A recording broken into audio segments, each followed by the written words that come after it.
Congratulations on the promotion, sweetheart, my sister said, wrapping her arms around my husband's neck right in front of me. I always knew you'd make partner before 40. I watched her fingers linger on his shoulder just a half second too long. My husband, I'll just call him my husband, laughed and said something about how he couldn't have done it without her support.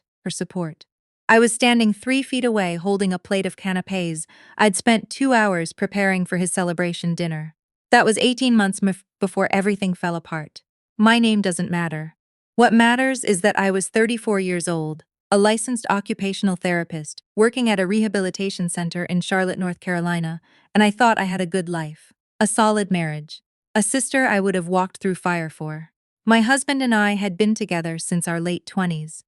We met at a mutual friend's birthday dinner. He was charming and ambitious, the kind of man who made you feel like the only person in the room when he talked to you. I fell for that. Most people do. We got married after 2 years of dating, bought a house in a quiet neighborhood in South Charlotte, and I thought we were building something real. My sister is 4 years younger than me. She moved to Charlotte from Atlanta about 3 years into our marriage, said she wanted a fresh start after a difficult breakup. I helped her find an apartment. I helped her furnish it. I introduced her to my friends, my neighborhood, my life, and somewhere in all of that, she apparently decided she wanted the rest of it too. I found out the way most women find out. Not dramatically, not all at once. It was small things first. A text notification I wasn't supposed to see. A lunch with coworkers that his firm had no record of. The way he started going to the gym at hours that didn't line up with any gym's operating schedule. I told myself I was being paranoid. I told myself my sister was family. I told myself I had no reason to distrust either of them. But the human body knows things before the mind is willing to accept them. I stopped sleeping well. I lost my appetite. I started paying attention in ways I never had before. And once you start paying attention, you can't stop. The morning I found out for certain, I had come home early from work. A client's appointment had been canceled, and I hadn't bothered to text ahead. I walked into my own kitchen, and my sister was sitting at my kitchen island, drinking coffee from my favorite mug, wearing a t-shirt that was clearly not hers. My husband was in the shower upstairs. I could hear the water running. She looked up at me and I watched the color drain from her face. I didn't scream, I didn't cry. I set my bag down very carefully on the counter and I said, "Get out of my house." She left without a word. My husband came downstairs 20 minutes later, and I was sitting at the same island with a glass of water in front of me that I hadn't touched. He saw my face and he knew immediately that I knew, and what he said next was the part that broke something in me permanently. He said, "I wasn't going to say anything until the time was right, but since you're here, I want a divorce. She makes me happy in ways you never have."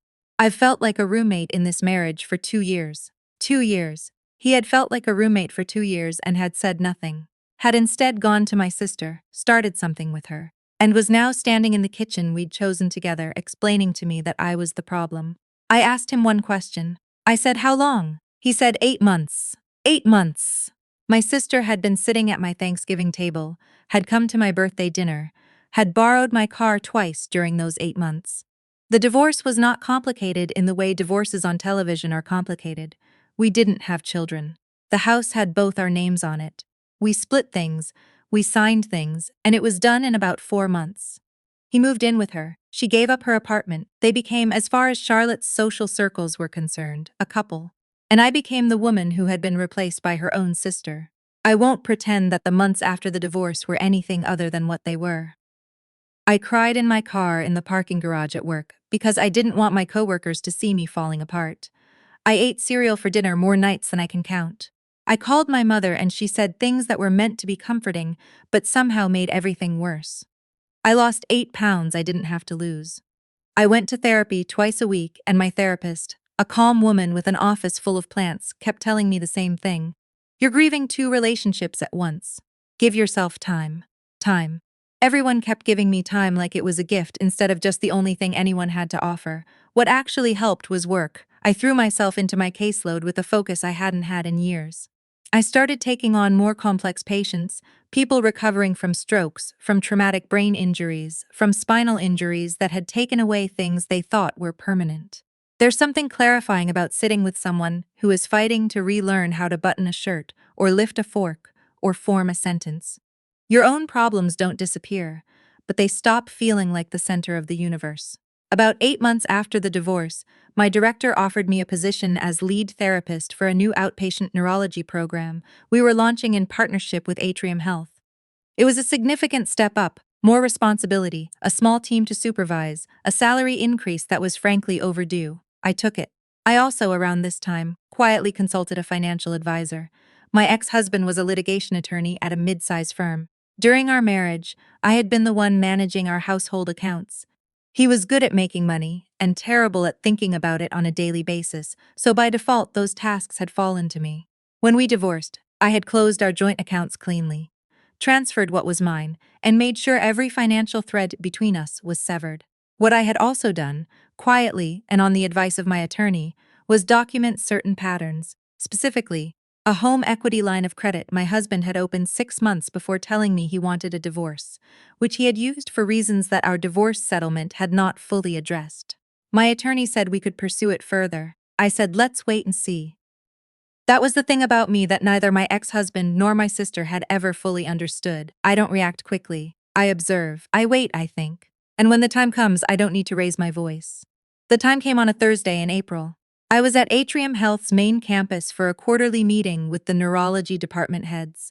We were reviewing outcomes from the first 6 months of the outpatient program, and I had prepared a detailed presentation. I was in the lobby waiting for the elevator when I heard his voice. He was standing near the reception desk with my sister. She was visibly pregnant. 7 months, maybe 8 from the look of it. He saw me at the same moment I saw him, and the expression that crossed his face was something I had not anticipated. It was triumph. He straightened up, said something quietly to my sister, and then walked toward me. She followed. He had always used my full name when he wanted to remind me he was in control of something. Didn't expect to see you here. I work with this hospital system, I said. I'm here for a meeting. He smiled the way he smiled in depositions, slightly, deliberately. We're here for an appointment, in the maternal fetal medicine unit. He glanced at my sister. She was staring at the floor. We're expecting a boy, 12 more weeks. I looked at my sister. She met my eyes for exactly 1 second and then looked away. Congratulations, I said. And then he did what I had always known he would do if given the opportunity. He leaned in just slightly, lowered his voice just enough that it was still perfectly audible to the people nearby, and said, You know, for a long time I told myself leaving the way I did wasn't fair to you. But then I realized some people aren't meant to build a life with. Some people are just a chapter. You were a chapter, Vivienne. We're the story.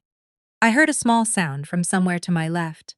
I recognized it as the kind of sound people make when they've overheard something they weren't meant to hear and don't know what to do with themselves.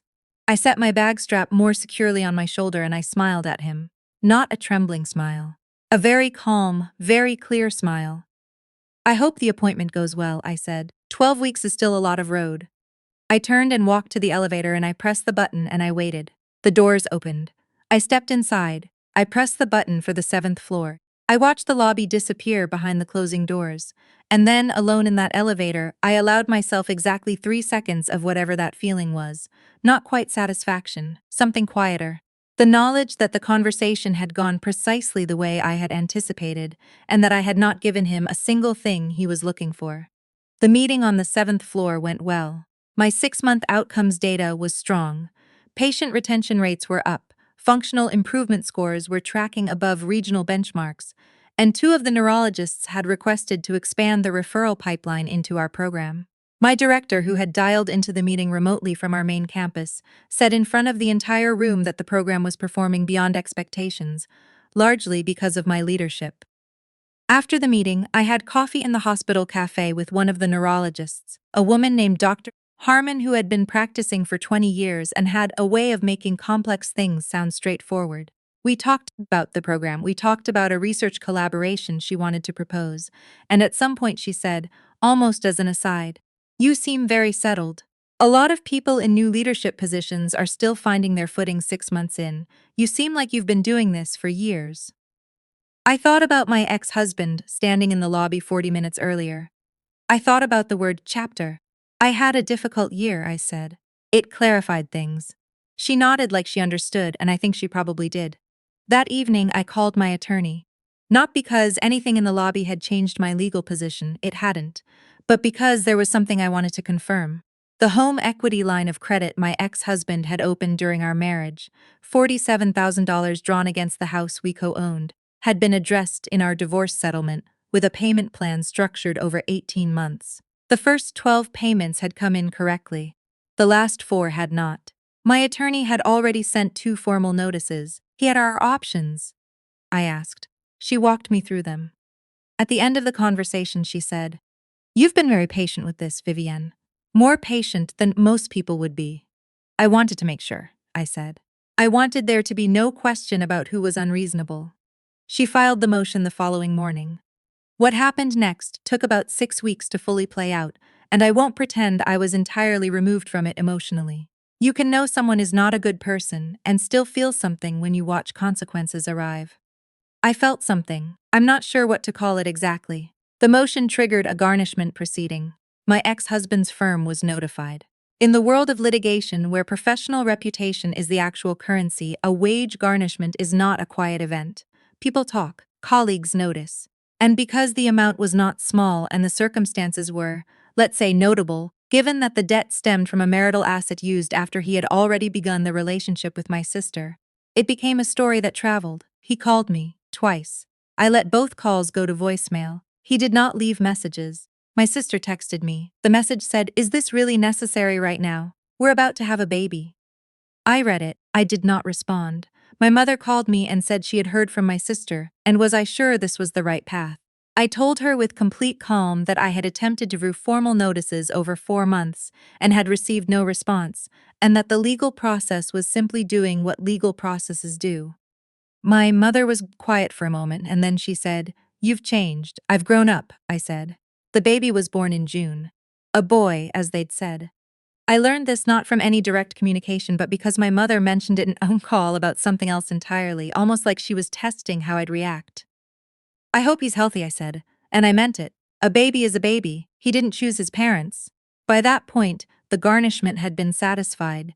My ex-husband had liquidated a portion of an investment account to settle the remaining balance rather than continue the process. My attorney sent me the final documentation on a Tuesday afternoon.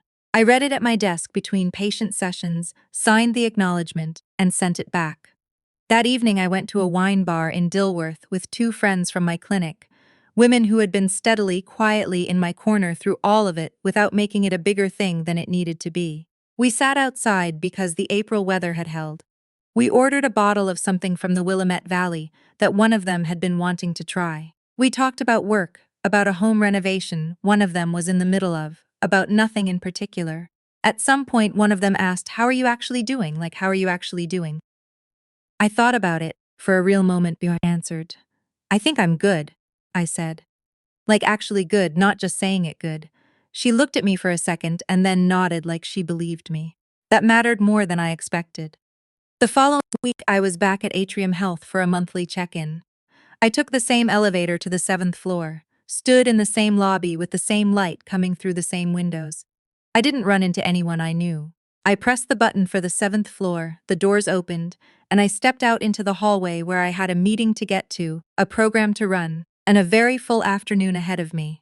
I didn't look back toward the lobby. I didn't need to.